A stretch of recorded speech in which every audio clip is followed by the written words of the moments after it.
Well, welcome to the Business Spotlight series. My name is Heather Frierson, and I'm your host of the Business Spotlight podcast. And today I have Alex Matthews, CEO and founding partner at Baker Matthews Law. And today we're going to be talking about his journey to business ownership, challenges, best practices, and really just share a sneak peek of what it's like to own and operate a business, especially a law firm.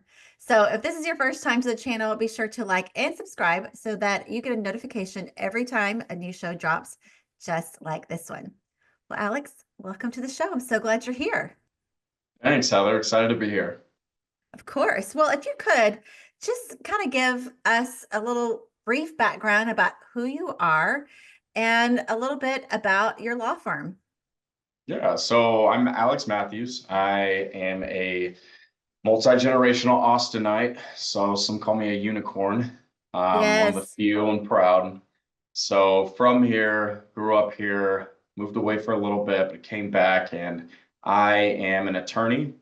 I specialize in personal injury law, and I co-founded my law firm, Baker Matthews Law, with my partner, Daniel Baker, almost a year ago.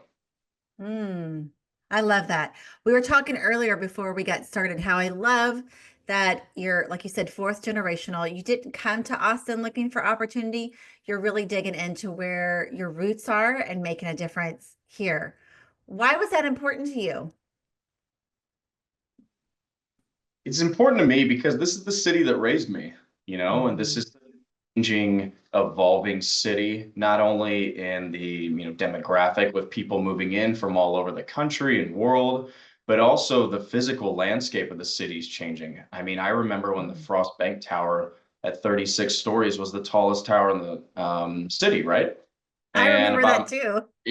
about a month ago, I just moved out of building on 6th and Guadalupe that's 60 something stories. Mm. So it's always changing, it's always moving, but I think what is key is that a place still maintains its roots and the integrity of its roots. And so a city that's been so good to me, I Mhm. want to give back to it as much as I can and become a pillar in this community.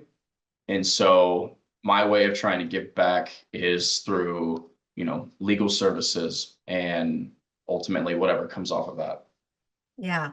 Well, let's dive into the legal services you provide because you just started, like you said, or at least opened your firm a year ago. What motivated you or made you go into the personal injury side of things? Kind of by chance, or not really by chance, excuse me. It was COVID time, Mm, 2020. I just graduated law school and I was studying for the bar exam, which was quite the moving target given all the cancellations and changes mm, due to the pandemic. And during that time, like most people in their late 20s who don't have a job, they were living at home with their parents, and their parents were tired of them, so I needed to get a job. And I reached out to a ton of law firms saying, I will do any and everything. I just need to make some money. And so I mm, actually got a job with one of the biggest PI firms in the state, just doing paralegal work. I was paid minimum wage, but it was a job, I had benefits. And it was personal injury. And I kind of just learned it. And mhm, when I was there, they said that, I could become an attorney contingent I passed the bar. So I mhm. kind of had a job essentially. So I just stuck with it. And through that experience, I actually picked it up pretty quick. I figured out how to be a really good personal injury attorney Mhm. and I kind of amassed some success. So I kind of just stuck with it. And then through that, developed relationships and kind of started carving my own career path. And so I just said, let's just keep going. Yeah. I love what you said. You are just willing to do whatever. And I think that's such an important lesson to be learned with a lot of us starting out that we want to shoot for the highest thing ever, but really there's a road to be paved. Can you speak a little bit to that of how that benefited you? Yeah, I think, all good things come with time, preparation, and practice. And so, one of the best lessons along those lines that I've ever learned is there's no better time than now. Hmm. A lot of people wait for the perfect opportunity or for the clock to strike 12. or I'm waiting on this to happen so I can do that. It's nope, just go do it. And I believe in that. And so when I was looking for a job, I was like, I'm not going to wait for the type of law I want to get into, or if I get paid a certain amount, I need something and I will do it. And then if I like it, great. That's an icing on the cake, right? But if I Hmm. don't, at least I'm doing something and I'm moving Yeah. towards an ultimate object or ultimate goal. So yeah, I just no matter what you're doing, I think if you find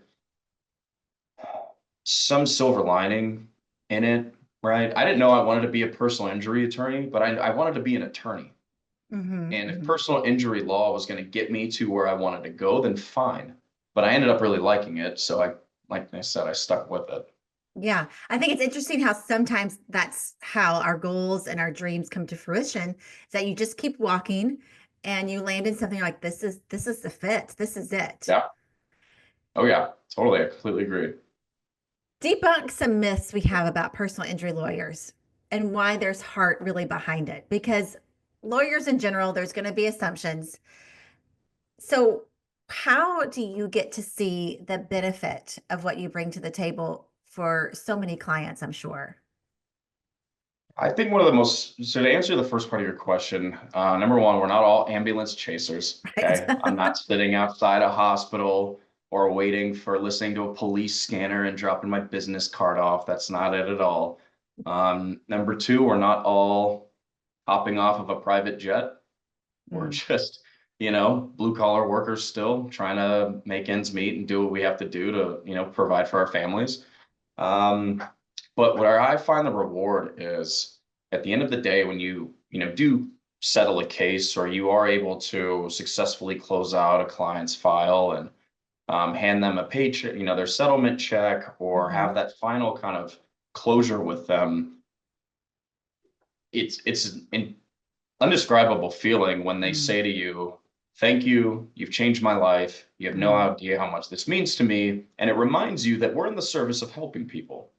Yes. And any profession or any lawyer will tell you, "Oh, I'm here to, do this," or "I just want to make a big paycheck." And no, no, no. We are in the cert where it's another facet of service. Hmm. So um, it's very rewarding to know that your services were acknowledged and appreciated, Yeah. and that they actually helped get somebody's life back on track. Mm, So at my firm, our one of our sayings is our goal is to make the client whole again. mm, It's the definition of civil law. Civil law was designed to, you know, award damages to an injured party. So here, our clients are physically injured and they also suffer monetarily. So by providing the legal services we do and getting them funds to help pay for medical bills, lost wages, other property damages and things like that, and kind of, make their life, put it back together to the way that mhm. it was, if not in a better place before the accident, you know, that's such a good feeling. And knowing that we were able to help out in that. So that would probably be the biggest reward. I think that's beautiful what you said. You get someone's life back on track or you make life whole again. And that just really shows the heart behind what you do. You're just not working to work. And that's often how we find our goals and dreams, is that we're really not working when we're running in the lane and in Right. our dream that we're supposed to. So you can tell that's so different. So thank you for sharing that. I want to dive into how you have a partner, because a lot of our listeners, they have partners, they have co-founders. How did that partnership begin? And share a little bit about that journey. Yeah. So Daniel, first of all, we're about the same age, so we kind of just see life similarly, which is nice. He, we both started when we both got when I got licensed at my first employers, which was Thomas J. Henry. That's when Daniel got licensed and hired. So we both kind of started Mm, being attorneys day one together, and our offices were next door to each other. And on day one, in between all the training videos and stuff you have to watch as part of your onboarding process, you have some downtime. And so he and I would cut up and and talk about stuff. And we figured out we both like golf, and he's from California. My brother was Mhm. living in San Francisco at that time, and that's the area he's from. So a lot of similarities on the personal level, but professionally, is a very talented and witty attorney. He Mm. works very similar to me, but also very differently than me. So I like to think we're opposite sides of the same coin. Mm. If I see one thing a certain way, he may see it another way, but it's ultimately on the same path. It's not like two completely different ideas. It's, hey, did you think of that idea, Mm. but from this angle? So, and then he and I too, when we were, entry level attorneys, we were two of the most successful ones at our firm in the entire Wow. state. So, you Wow, know, congratulations. thanks, but It's a way to just, start it's a way to start your career. that's it. Like, hey, he knows how to make money. I might as well keep him in. Yeah. So, I think as a former athlete, you always, even if you're the starter, your backup is always trying to, outplay you, right? And so Mm. he and I were just always competing, but in a very professional and altruistic manner. So, we started that firm, we went to another firm together, and then ultimately, I just had this feeling in my Mm. gut saying if I'm going to ever do anything with starting a business or moving to another firm or this or that, he's got to come with me. Mm. Every Batman needs a Robin, I guess, and Yeah. that's how we work. So it was a no-brainer when we decided to start the firm that we were going to do it together. I love that. But there had to be challenges too. So can you share just what were some of the challenges of even starting your business, or maybe some roadblocks as a partner you guys had to overcome and work through that probably a lot of people are going through the same thing? I think one of the biggest challenges obviously is, capital, right? Mm. We it's not like we had this beautiful long, year plan of, all right, we're going to start putting money away for this. And ultimately, we're going to start the firm with all this foundation laid out. And it goes back to what I was saying in the beginning. There was no perfect time to start our firm. We Mm. both, we walked away from our past employer, not really on the best terms. A Mm. contract renegotiation didn't work out. And that was on a Friday. And on Monday, we said, all right, we're opening Baker Matthews Law. So, having little money, not a whole lot of direction as far as how do we get a logo? How do we get email addresses? How do we get Mm. licenses, right? All of that admin type stuff that you need to, start the business. How are we going to register the business? Is it going to be Mm. an LLC or a PLLC? Do we want to do a partnership? What are the tax implications? Mm. But we knew how to do the law, right? We knew how to be Right. personal injury attorneys. And thankfully, we had a couple of clients with us who, that was our Jerry Maguire moment, right? With Cuba Gooding Jr., right? They Yeah. stuck with us, right? Thank God. Yeah. So, we had a little bit of that with us, but that the biggest challenge was just what hat are we wearing today, right? Mm. What are we doing? Where's our next case going to come from? But that also, I think, created amazing opportunities for us. Yeah. It enabled us to get out in the community and start, you know, basically marketing ourselves. It was exciting. We had a lot of support from family and friends. Um, so we felt good about it. But another challenge, like I said, was where's the next case coming from? When's the next paycheck coming? Is there a Mhm. paycheck? So that's something. And then I think this isn't really a challenge for us, but it's actually a reason why we're such good partners is Daniel and I are very different kind of people.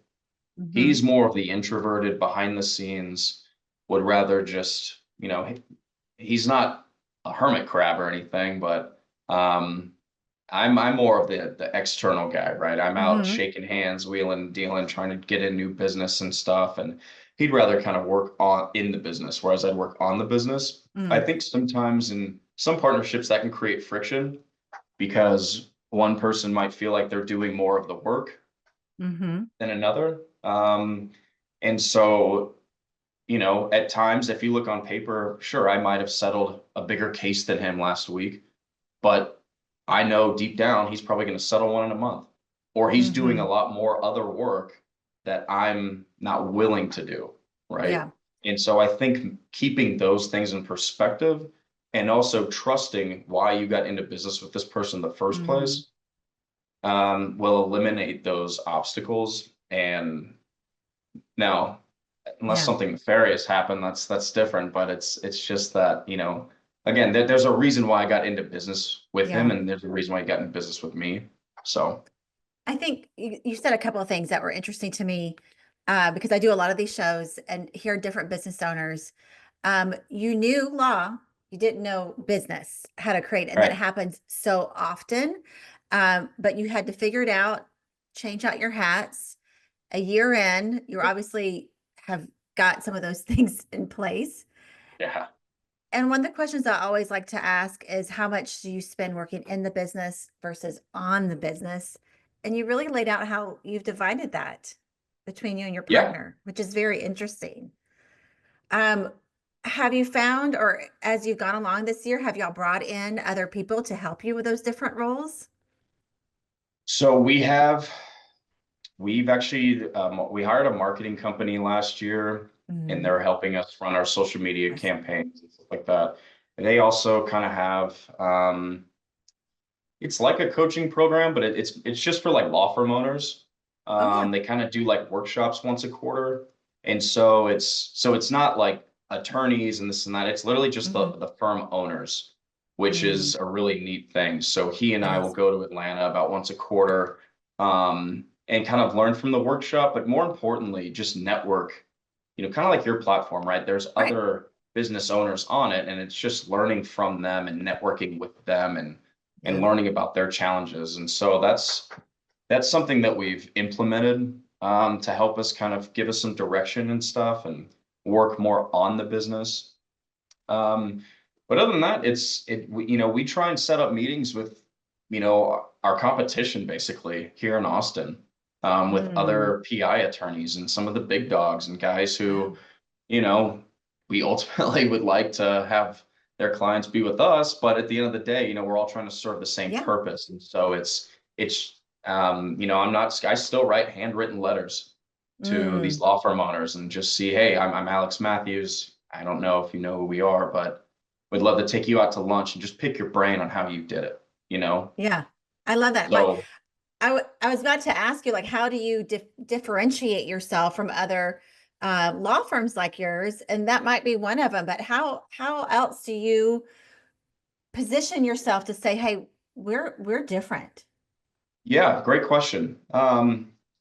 So number one, I think we bring kind of a fresh perspective and appearance to personal injury law.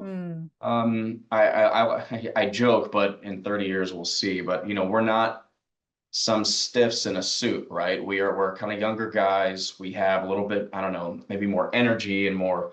We try and humanize the experience a little bit hmm. more. At the end of the day, we're not doing anything different than some of these other firms, right?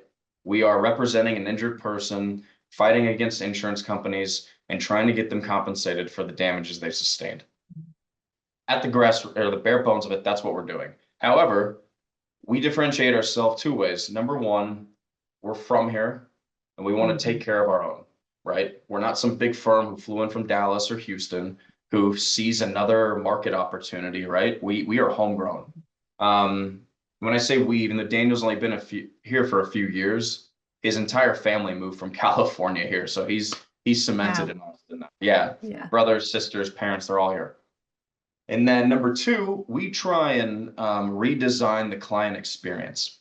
Mm, So one of the big issues we found from working at the big firm and other firms was client communication, feeling left in the dark, feeling like a file number, not a human being. mm, Daniel and I take a lot of pride in addressing our clients' needs head on by mm, we implementing a lot of KPIs and standard operating procedures within our firm that facilitates, you know, we like to say unreasonable client service. So an unexpected service. So no matter what, if they call, we're calling back. If they text, we're texting. If they're emailing, we're emailing. And so it's really just ensuring that our client, when they hire us, they understand who we are, they trust us, but then also they can talk to us. And that's, something that It's just gets important. lost. Yeah, it's very important. I mean, we have Mhm. not an ethical duty of ours, but it's also a part of that, Yeah, it's you relational. know, relational, right? And Mm, so it's, I think, redesigning that client experience, but also being kind of these young guys from Austin, mm, and here to serve and give back to the community. yeah.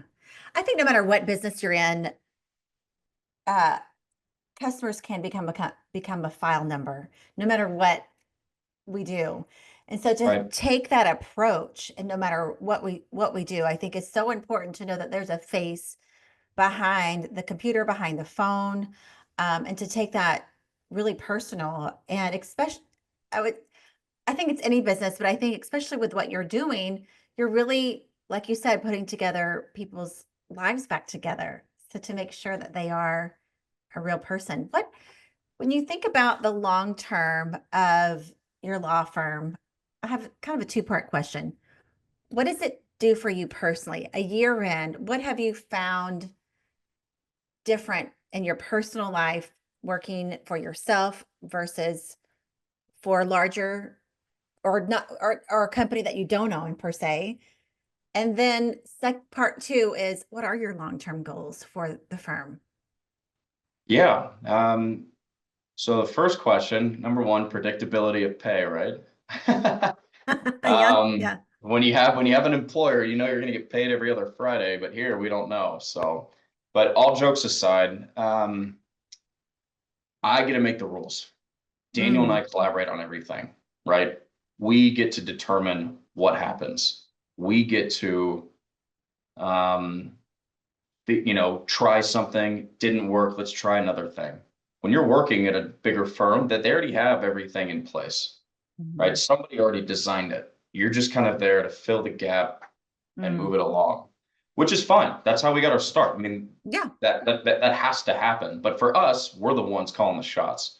So, I can be the head coach, but I can also be the quarterback, right? Or I can Mm, be the water boy. I can do it all, and I love that. Um, and then, so I think that that's, yeah. been some of the differences for sure. Also, I think one of the good things too is it's my name, Yeah. right? His name. And so we inherently take it much more serious, right? Because if my name is on something, right, Matthews, I want it to be I want it to be the way that I want it to be, and Mhm. how something I would be proud of, something that would make my family proud of. It would make my girlfriend proud of, something that would make Mhm. my mentors proud of. I Yeah. don't I want quality work product, and I want to deliver a quality service. And so when your name is not on it, sometimes that isn't always there, right? And which is fine. It's just the way it is. Um, to answer your second part of your question, Heather, I think we want to be a trusted, Mm, firm in Austin. We want to be a pillar in the community and for, charitable reasons to give back to the community, specifically the youth. mhm. And another thing too is I want to create a firm where young budding attorneys want to work Mm, at. And also where some young ambitious attorneys, if they want to go start their own law firm, right? If they want to get their beaks wet with us and then go do their own thing, I want to facilitate, an I love that. opportunity for that, because that's what I did. And I so I love never that. wanted to, yeah, I never wanted to dissuade somebody from, no, you have to work for me. It's no, no, you want to learn a bit of my playbook here. Mm, How can I help you? mhm. And so I think we have to work for the rest of our lives. So why not work somewhere you want to? Right.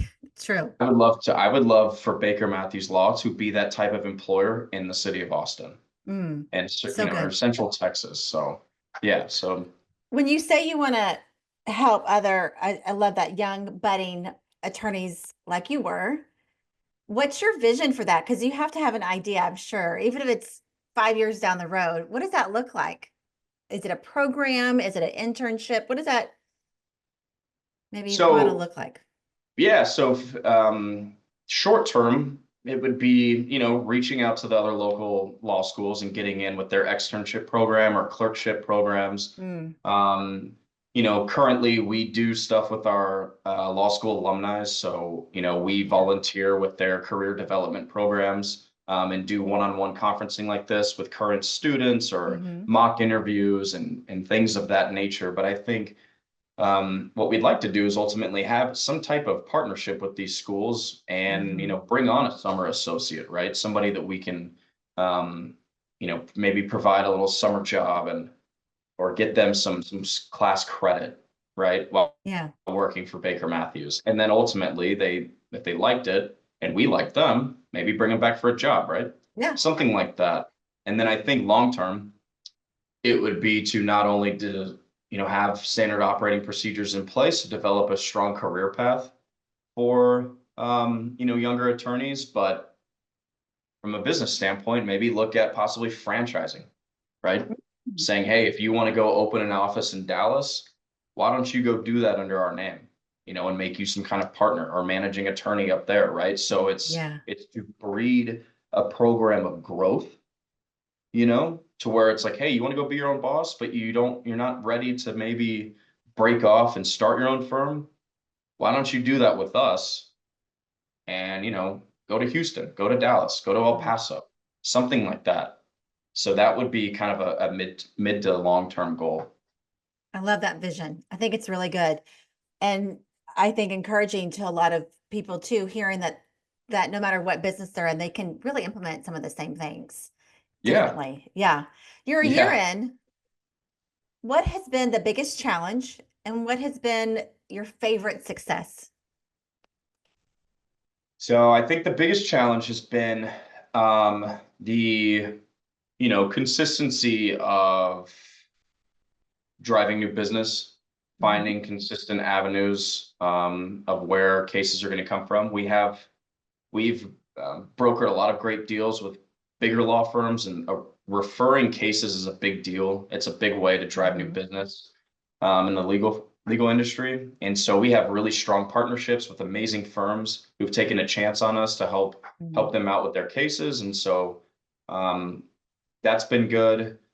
But social media is kicking off, so we kind of don't know where the next case is going to come from, and that Yeah. can be an exciting thing, but it can also be, you know, uh, scary. Yeah. Yeah.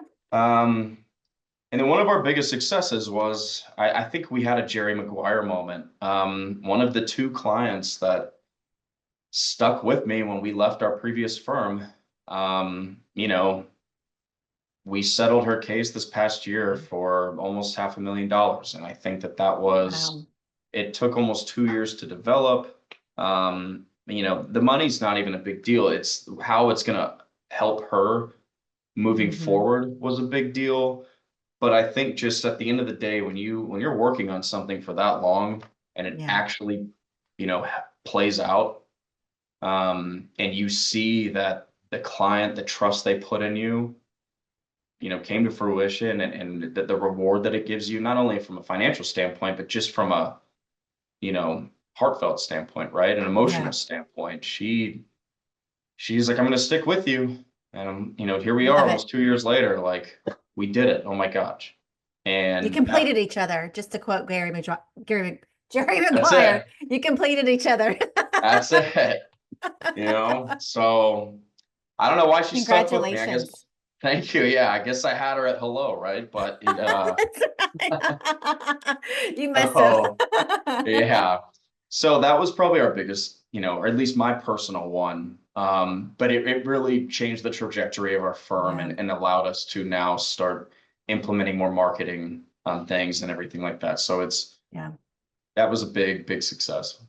That's really cool. Congratulations on all your success. I feel like Thank you. we're going to have to check in about 5 years and you're going to be telling us about your first franchise with your Pretty firm. cool, It'll be right? really exciting. Yeah, very cool. I love what you guys are doing. So I'm ready to have some fun and do some rapid fire questions. What do you say? Sounds good. All right. What is the key? What would you say is the key to success for you? So for me, the key to success is to understand that success, how I define success is different than other people's, right? I think a lot of times people compare Mm, themselves to others, and so it can skew their perception of success. So, meaning I define success as one thing. It's mm, totally fine that somebody else does, but I'm not going to, equate my success to theirs, right? My success could be getting mhm. up in the morning and brushing my teeth, right? That's And right. that would be success for me. So I think success, a key to success is defining it, to personally define it, and hold yourself accountable to strive to work towards it. Yeah, I really like that. Don't compare your success or what you define. I haven't heard that one yet. So I really like that perspective. All right. If you had to give one piece of advice to other business owners, what would it be? Just do it. As simple as that. There's never a perfect time to start anything. There's never going to be, you know, the sun may not come out on the other side of the hill. If you have a passion for something and you think you have the resources and you're prepared, just do it Mhm. and Yeah. trial by fire. Don't wait for something else to happen. Control what you can control. Yeah. So good. All right. Book or podcast? What are you reading or listening to right now? I'm such a nerd. I listen to this one podcast called Severed. I'm watching the show Severance right now. Uh-huh. And so the podcast is like a recap of that because it's a very complex show. So it helps me understand that. But I also listen to, on a business side, I listen to this podcast by Michael Mogul, who's the CEO of Crisp. Crisp is that marketing and coaching company that we use. He has a Hmm. podcast called The Game Changing Attorney. It's also his book. And so he brings on industry leaders, thought leaders, other attorneys, and has like a Q&A That's about great. business growth and development. So I listen to that. I think he drops new episodes about twice a week. So That's pretty cool. I have when you mentioned that podcast, the recap, a lot of shows are doing that now, which I think is great marketing, by the way. Just to it's say it genius. keeps everybody plugged in. And they're doing it for past shows too and rewatching it, Yeah. which is really good, I think, if you're getting residuals. Yeah. Smart. Yeah. It's a genius idea, but also on some of the complex shows, there's always somebody in your friend group or Hmm. family who can just see the show differently. And you always Hmm. go to them like, hey, what'd you think about this? Well, I have this theory, right? It's like, wow, why don't we just pay somebody to do that? Yeah, yeah. That's Yeah. fun. I like that. All right, here's a fun question. If you had a little bit of magic dust and could put it anywhere in your firm, where would you place it? Hmm. I would say I don't know, probably on our marketing. I would want, I want our reach to get out there. It's already happening, but I think Yeah. we do a good job once we get a case of, creating that unique client experience, settling it for good value and stuff. But I think marketing is something that's so foreign to us still. And Hmm. so if we had some magic dust and it could just work instantly, it would definitely Yeah. be our marketing and advertising. Yeah. I get that. And that's really what I hear a lot. It's such a important aspect and you just got to do it. Like you said, you just got to do it. Yeah. Yeah, that's it. Well, before we get to the last question of the day, can you share with everyone how they can get in touch with you, follow you, hire you, all the things? Yeah. So for anyone who's hurt, you can call us at 512-474-0100 or at 512-855-7202. I'm on LinkedIn, Instagram, Facebook. We're Baker Matthews Law Collective. That's the full name. Our website is www.bakermatthewslawcollective.com.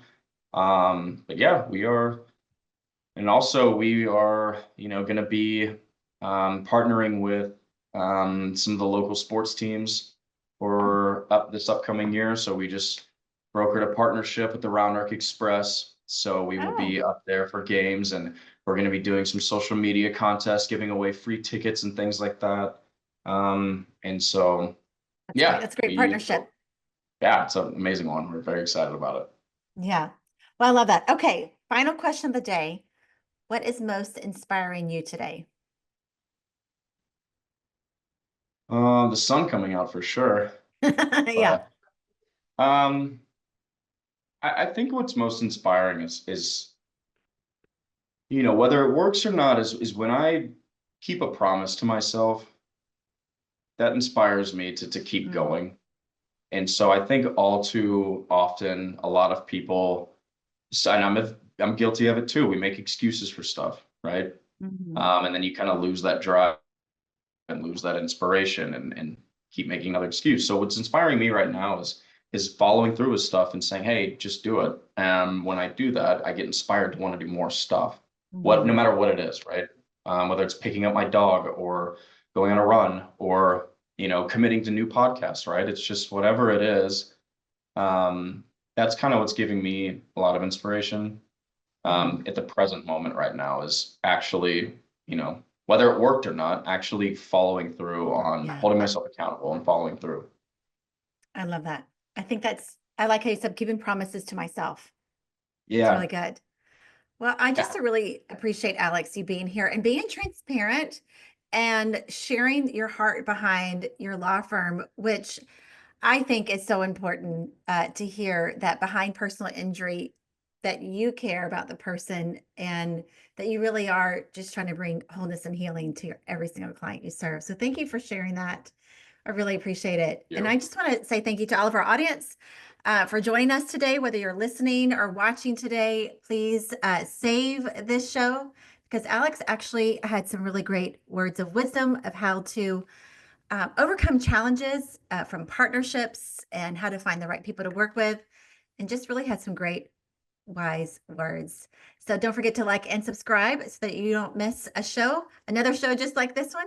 And thank you again for joining us. But a special thank you to you, Alex. It was really great and a lot of fun having you on the show today. Yeah, this was a good time. Thanks a lot, Heather. I'm really grateful to be here. You're welcome. All right, until next time. Bye bye.